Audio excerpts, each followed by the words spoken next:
Welcome, no question about that. This is the Tactics Show with Dharnish and Daniel, me, Ed. How's it going, chaps? Not bad. I was sad that there was international weekend last weekend. I missed an opportunity to say I was in the discotheque last evening, but I was seeing Danny Tenaglia, who was not good. Oh, but Mr. C, who played before him, was quite good. I'm a bit worried about you went on a 4-day bender at one point. Yeah. And you're just confessing off air to the amount of hardcore drinking you were doing on a Saturday morning. I don't know what hardcore drinking is. But do we need an intervention here?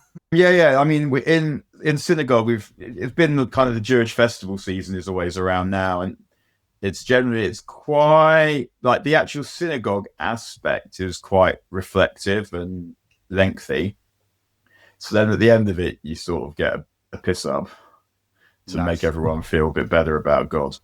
I don't do any of that, but it is Halloween coming up, and Americans love Halloween. So I've got to decorate the house. So I've got all these weird, really 6-foot spiders and lights and shit like that. Yeah, your kids love Halloween, I'm guessing. They love it. They dress up. They go around the neighborhood. They come back with a massive bucket full of sweets and shit like that, and give themselves diabetes. It's all top stuff. Well, I think I'm a little bit too old for that. You can't go as a grown-up. That's just weird. Yeah. Not trick-or-treating, obviously, but there's a lot of Halloween parties that go on, isn't there, this time? Dharnish hanging around with kids. That's another conversation. All right, let's move on. United won at Anfield for the first time in 9 years. We're going to talk about I was at that one. You was at that one, were you? I was at that one. Very good. Yeah, I mean, I was at both Van Gaal's wins, and actually the first Van Gaal win is one of my all-time favourite Anfield visits, where that was like a rare occasion in the post-Fergie Wilderness years where you kind of thinking, something happening here? Where they had that run of games, because it was at Tottenham, Liverpool and City. They beat City 4-2. 4-2, yeah, and you kind of... and they actually... I'd never... Apart from probably the 3-3 against in 93-94, where United played them off the pitch for half an hour and still end up drawing. I don't think I'd ever really seen and I wasn't at that one, but I don't think I'd ever really seen United play well at Anfield in person or on television or whatever, or even the games they won in the 80s, like playing well, not exactly. I'd never seen United go to Anfield and play like that. And Gary Neville basically said the same, and thinking, there's something happening here? No. Nothing is happening here. Fucking nothing is happening here. Just checking. Well, yesterday United were ahead for about 80 minutes of the game. I don't know whether this was playing well per se, as in whether it's sustainable. But let's just talk about the tactics a little bit, because United were very, very direct. Start of the team. A lot of long balls forward, fouled, wasted time, bit of shithousery, moaned at the ref, all the kind of things to get the victory done. But yeah, all right, Daniel, let's start with the team, because there was a lot of moaning online about the team, wasn't there? Well, I was going to say, apart from online, who among the three of us uttered curse words when seeing what the team was? Well, I was a little surprised that there was no Sesko. Dharnish just got a hand up. Yeah. I was a little surprised there was no Sesko, and I kind of thought, because I'd done a preview show with Wayne, I kind of thought that Dalot might play it left wing back, because I was like, which of Ahmad and Dorgu would he play? Because he's not going to play both, because he just basically never does. And so Dalot always plays, despite being shit. He tends to have many good games against Mo Salah for some reason. Maybe that's it. On the right foot, cutting in defensively. He gave the ball away 11 times though in this one. He's also. I thought he was about the only one yesterday that was wank. But I think what you get from Dalot is you get the long throws now that everyone's into. But I think when I saw the team, I felt like, I was glad Ahmad was playing, because I felt it is not acceptable or possible to have two defensive wing backs in this system, because you then can't attack. Then you only have three attackers, yeah. Yeah, and it's not even that you only have three attackers, because you've also got Bruno, but it's more that if none of your threat comes from wide areas, how you're relying totally on progressing, not just progressing, but creating through the middle of the pitch. And that's not how it's not how football. It's not really how football works. I know the best teams build through the middle of the pitch, but even Guardiola's teams, how many cutbacks to the back post, crosses to the back post, tap ins to the winger coming inside? Just you might build through the middle, but often the space is outside. And I felt like maybe when I saw the team, it sort of felt, because he always chooses a conservative option, almost always when he's got a choice. And I would keep saying this, but with this squad, the conservative option is actually to pick the attackers, because that's where the quality in this squad is, really. Very true. The other surprise perhaps was Casemiro starting, because he played 180 minutes for Brazil over in Asia. That is a brutal trip for jet lag, having done that many, many times. So there's a little surprise. Fucking all right, Willy Fogg. Yeah. Well, it's very true. I've got my map somewhere. We still haven't done it where you go through all the countries you've been to. I need to do that. I did start doing that. It was a lot, so I got bored because I can't focus on one thing for too long at a time. Indeed. I feel you. Yeah, my wife has things to say about that, but let's focus on that. But Casemiro started, he subbed himself off basically after an hour. He got himself a yellow card and then messaged the bench to say that was time. But so that was perhaps a surprise, but he's needed because, I think we're all on the page that Iwate is shit and ruins United's any hope of controlling anything in central midfield. So there's that. And then the other surprise was, of course, I guess, no Sesko and Cunha in the false nine sort of system, which Amorim talked about and kind of explained away. And I guess you could say, well, if we're going to play long balls and you haven't got the big man up front, what's the point? But they actually did quite well of flooding. Well, they showed exactly what the point was after 62 seconds. Exactly. Don't contest them. And you said it before the game, even. Yeah. Just on the Sesko thing also, it felt like that was almost a sock to himself. If he was going to pick Amad at wing back, he was going to have to drop a pure attacker to get Mount in, who he loves, but also, and then you're thinking, before the match, I was thinking, if you play Mount, if we don't play Sesko and we play Maguire, then we're going to defend quite deep with Maguire and De Ligt. Then why are we playing Mount? Because surely we're then not going to press. Because the gap between back and because the gap between back and front will be too slow. Then what's the point in Mount? But he played well, I thought. And with the rather he said before the game, Amorim, and I was like, okay, I get it. We're not gonna spend time hitting long balls because Konate and Van Dijk want us to do that. And in unwritten parentheses, remember Rasmus Højlund last season spending entire matches fighting with bigger centre backs, and then you just compete for the second balls and win those. And there've got to be other ways to play, but it worked well yesterday. Yeah, Dharnish, thoughts on the system and approach here? It's become the blueprint now, hasn't it? Going quite direct like this. I don't know. Slot talked about it before the game, as in this is a good way of beating big teams. He moaned about it after the game as well, which was pathetic and complete and utter slot.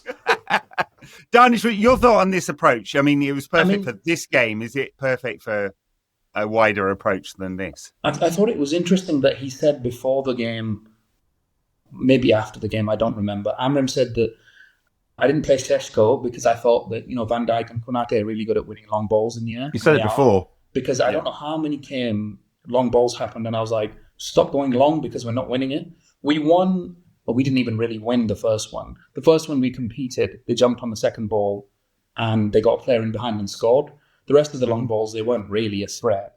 Van Dijk, again, not really running off his blind side is his number one weakness and kryptonite, isn't it? I have a question to the assembled throng, and particularly to Jamie Carragher, who I don't think is part of it.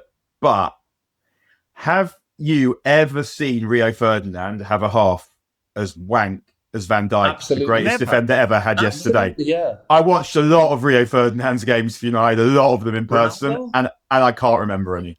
It's only when his back went towards the end of his career that he had a few dodgy games. Yeah, Van Dijk is a shadow of the player he once was, and he was never quite as good as everyone said. But even when he was good, we still saw this shit, and everyone pretended that it didn't happen. It didn't happen. Yeah. They'll have to replace him. Yeah, Van Dijk and Konate. It is interesting. They are, if you look at the data on their aerial duels, they are basically both world class in the air, and so this approach of just letting them win it and getting the second ball seemed to work. And obviously Dalot competed for many of those. He can't do shit with his feet, but he's not actually that bad fighting for it in the air.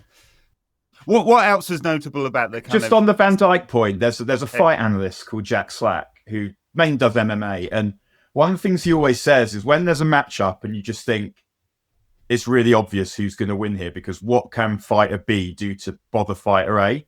He says the way to look at it is you go, well, what does fighter A do well? And then you try and take that away from them.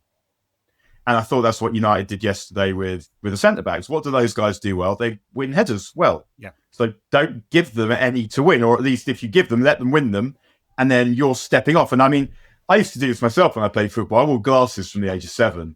So I never really headed the ball that much in the playground. And so I didn't kind of get used to contesting headers, and also Jews aren't really into heading the ball. So even at Sunday League level, yeah, we don't do DIY. Even at Sunday. I promise you that any Jew that's listening to this is fucking nodding their head here. We don't do DIY. We don't win headers. But I would always, like, if a high ball came and I was playing centre forward, I'd step off, because I'm not going to, even if I win the header, what's going to happen next? Whereas, like, step off, that centre back, I mean, Sunday League, good chance centre back is going to miss it. And then you run in behind, but also then you pick up the next ball. And it's really like football, you can look at it in a really complicated manner, but also you can look at it in quite a simple manner. And sometimes it helps to simplify it. And I thought that's what that was. Yeah, Dharnish, about the 3 centre-backs. So he went with Maguire and De Ligt and Shaw. I mean, I think we've talked about it before. It's not exactly the most mobile back 3. De Ligt's not that comfortable in those sort of wide areas, honestly. But in games where he thinks United are going to do a lot of defending, he does tend to do this. Box defending. Yeah, they defended the box very well. What I saw tactically, what I really liked, I think maybe the 35th minute or 22nd, whichever one it was, this Liverpool team this season, they're very static. Whoever plays in midfield, whether it's McTen, whether it's Gravenberg, whether it's Szoboszlai, whether it's Wirtz, 3 of their players stand together a lot, and they've got all these sexy new toys that they bought in the summer upstairs, like all of their strikers waiting for the ball. There's 40 yards in between them, and they're kind of like, we don't really know how to get it up there. What Liverpool tried to do a few times, and what Isak did, and Salah did this as well, but Salah had a stinker and he was less good at it. They tried to drop in, and as they dropped in, De Ligt or Shaw or Maguire would run onto them.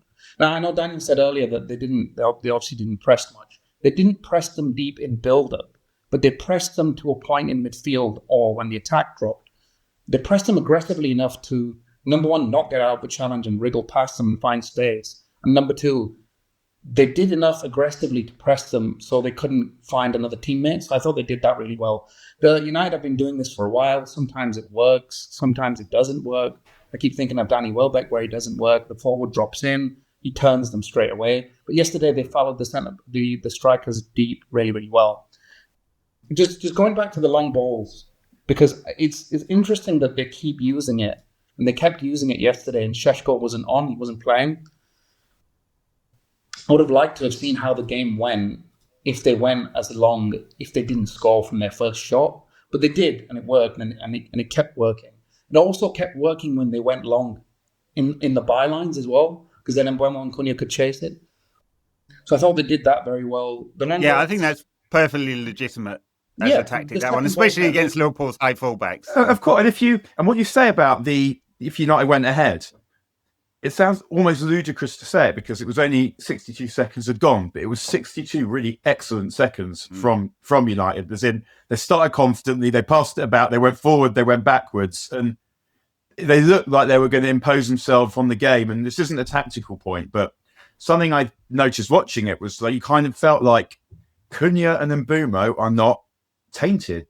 They're not scarred by the bullshit that we've seen. Brilliant. And it makes a difference. After the Wolves went to Liverpool last season, Cunha plays really well, scores a great goal. I remember a message to mate saying, all right, we've been discussing, should we try and get Cunha for a few months? And I was like, yeah, I'm convinced now, because to go to Anfield, to play like that in a team that's fighting relegation, is like, this guy's got it.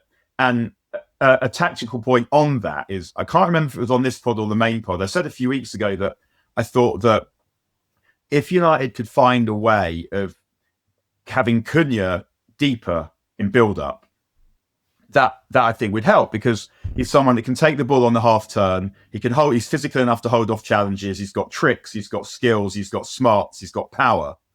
And I don't know if that was the plan, but I felt like we saw that yesterday, where particularly in the second half, he is getting United out of some difficult situations in their own box, because in a way that Bruno Fernandes can't do, because he doesn't have the physicality to do it. He may not even have the feet to do it, even though I thought he played really well yesterday.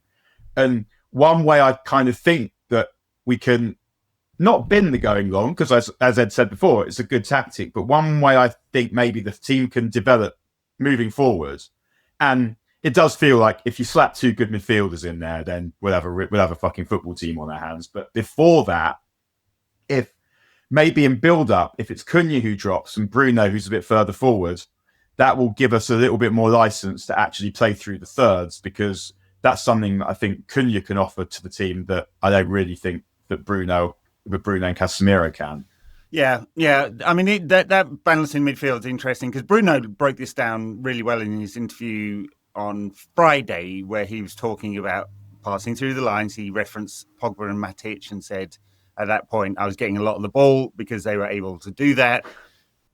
It was the halcyon days of fucking Matic. I hated it. The halcyon days of Matic and Pogba when it was good, lads. Yeah. So, I mean, I think this will always be a problem in this system. We are just bypassing midfield. But when we do get it in midfield, what do you do with it? And clearly we saw occasions when Bruno's facing his own goal. He has a problem then. That is the worst part of Bruno in that system, is when he has to face it, turn on the half turn. Not his game at all. Why? He's played his entire career with the ball in front of him. So it's not a surprise. It's a weakness there. And obviously Casemiro can only last an hour. And we're trying to play around them. It makes United a little one-dimensional. For a game like this, it didn't matter. But when we play Brighton next week, completely different style of football. I don't see it really, but that's for another day, I guess. I don't know how we fix that without buying two new midfielders. But just on that point, and we saw this, I think, for Bruno Fernandes' chance when he hit the post. I don't think most of the build-up is going towards that anyway. Most of the build-up is not going to go through central progression. It's going to be wide. No. So for the Fernandes chance, they went left, attracted the press. There was four or five players in one situation. Because you've got Mbeumo and Cunha on either side of each other, one of them can wriggle out of 3 or 4 challenges, switch the ball, which is what happened for the chance. Ahmad got on the ball, cut it back, and Fernandes hit the post. So I don't think it's going to be more play into Bruno, let him turn centrally. It's going to be more go wide and attract players. And that's another reason why he's playing Mount and Cunha more, because when they play in the front three, they don't actually really play in the front three. They drop a lot in the half spaces. And it's more Mbeumo getting in and around the box. I want to float this question to you guys, because throughout the game, I was like, I know they're defending the box. I know we're playing deep because we've scored this early. I was like, we can't do this for 90 minutes. It's not going to work. I was astonished that it did work for the time that it worked. And then we got the goal at the end. And that goal came from because obviously Liverpool had multiple chances. They hit the post a few times. Salah had a stinker. We still were in the game because we were still playing with the ball. There was that little sequence where Luke Shaw had it at the back. He was under pressure through 2-3 players. He managed to dribble it away from them and pass it. Like little moments like that where it's like, we know we're up against it. We know we're going to be under the cosh for most of the game and probably defending. But if you can still get back at them and still find the space and still make chances, you can still do that. So I think that's where the goal came from. It's just, I don't... Yeah. But clearly they're good at defending the box, this United team. Because we've seen this now under Amrin when he needed points last season. I remember after the Arsenal game last season, it was 1-1. He said, look, I don't like playing this football, but we need points. So clearly they're okay at doing it. Ten Hag used to go to it sometimes when he needed it. They know what you've got to be able to do everything. I'm pleased that they know how to do it, because you've got to be able to do everything. Yeah. But I agree with you. Like a mate messaged me, he was in the ground, messaged me at half time, and I said, there's not a fucking chance this game's going to finish 0-1. I just don't see this. It's not possible. And we've said before that football can often be a marginal game. And in the early part of the season, United had the arse end of the margins, like hitting the post against Arsenal, goalkeeper errors, hitting the post, Cunha hitting the post really early on against Fulham, missing penalties. And that was a game where the margins were in United's favour. And I don't think anyone sensible would think that the way that we played yesterday is sustainable for a team that's going to be good. But at the same time, I think anyone that watched the game who's sensible yesterday would say that wasn't a big step forward, or that the intention is for United to keep playing like that. For whatever reason, the decisions were made in the summer not to buy a midfield. So you have to find workarounds to do it without a midfield. If the reports are to be believed, Amorim wanted a midfield player more than he wanted Sesko. That makes a lot of sense. I know I did. But at the same time, I'm watching it now and I'm going, I don't even want to say this, but I'm kind of like, did we nail all the summer signings? Because I thought Sesko was excellent when he came on as well. He was, yeah. I think they did. I think they did nail all the summer signings, and Senne Lomans, obviously he's going to face pressure. He's going to make errors at some point, and how he turns that around and how he faces the scrutiny when he makes that error, we'll have to find out. But he's done nothing wrong in his 2 games so far. Basically, made 5 saves yesterday, along with Liverpool hitting the post 3 times. I think they had 19 shots and 5 big chances. If you look at the Opta data, you ride your luck sometimes, don't you? We have and we did, but it's also with Lamans. Sometimes in these games. In all football. I think signings have definitely lifted this team. There was situations yesterday where I was watching Buemo and Cunha, I think, around about the 70th minute. They had no problem getting the ball from our penalty area up close to theirs. And then I don't think that this team, unless it's Bruno Fernandes, he's like the only player that talks to the referee throughout the game. I know that pisses a lot of people off sometimes, but I don't feel like any of them, and maybe sometimes Casemiro, have much gamesmanship.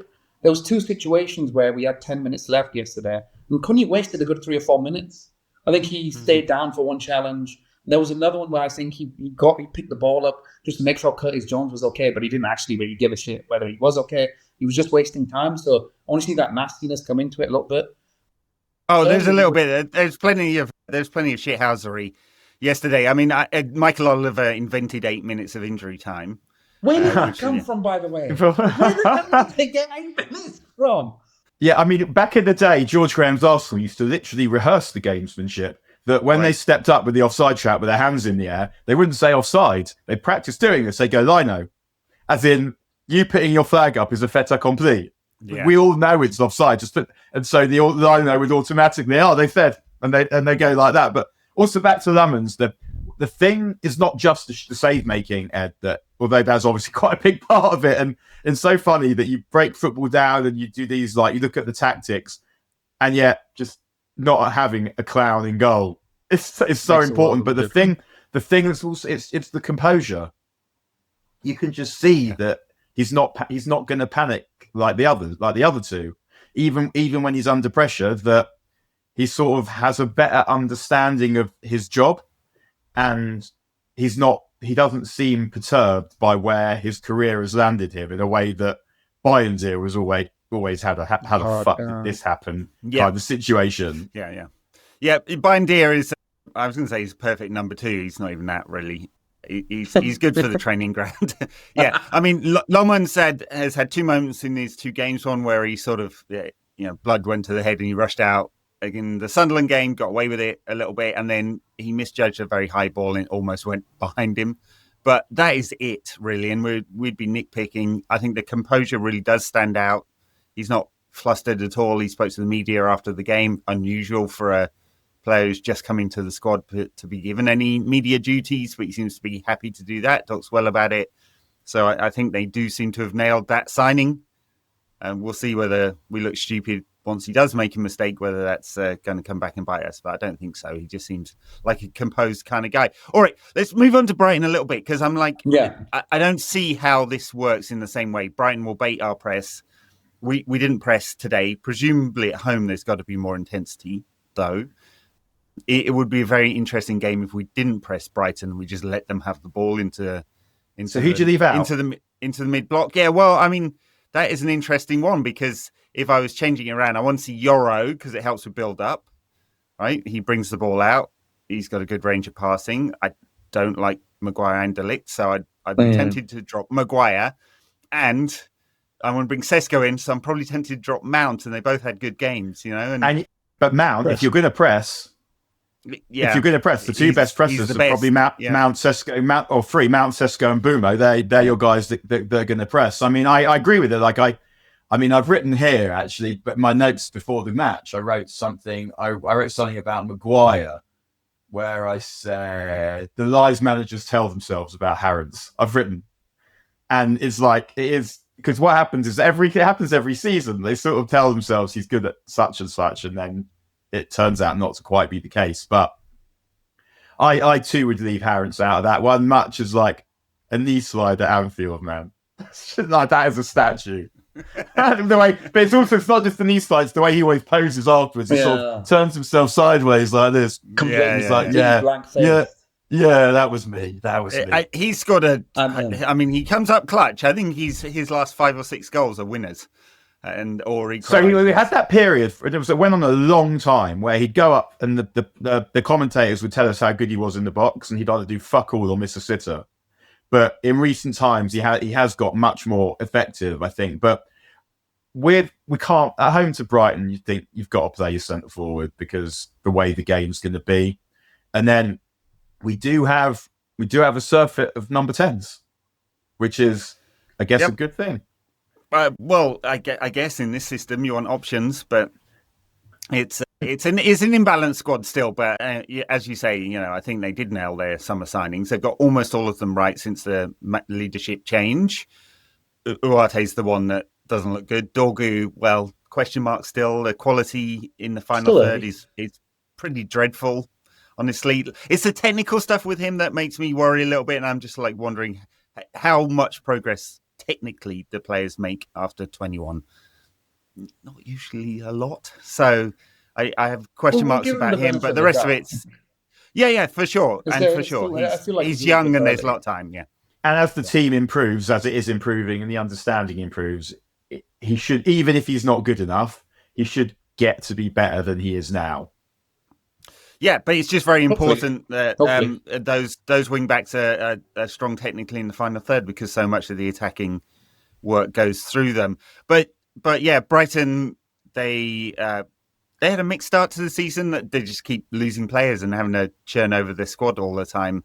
I guess it's their model. They had a very good win at the weekend against Newcastle, and I can't remember where they are in the table, but I think below us. I think they've got 1 point. Just below us, yeah. 1 point. All right. Yeah, but we know exactly how they play. I mean, they haven't evolved that much from De Zerbi. I mean, a little no, bit. Not really. I would say I hate De Zerbi's football. I know. It's funny. I've watched Marseille a couple of times in European stuff. None of their domestic football, and it's got a signature to it, hasn't it? Like that standing with your foot on the ball, waiting for the opposition to press. You don't. What are you saying, Dharnish? I don't like it. I guess. It's not about whether it's interesting or not, in the sense that, like, I like the fact that teams play differently. And one of the I've never really liked 3 at the back, and one of the ways I consoled myself with the knowledge that United were going to do that was it'll be interesting to see something different.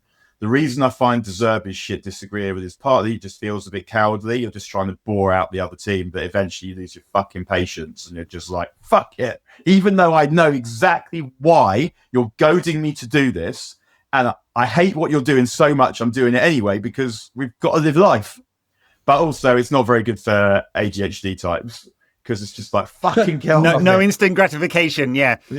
Herzl's football's a bit different. Of course, the main man is still that guy, Danny Welbeck, scored twice at the weekend.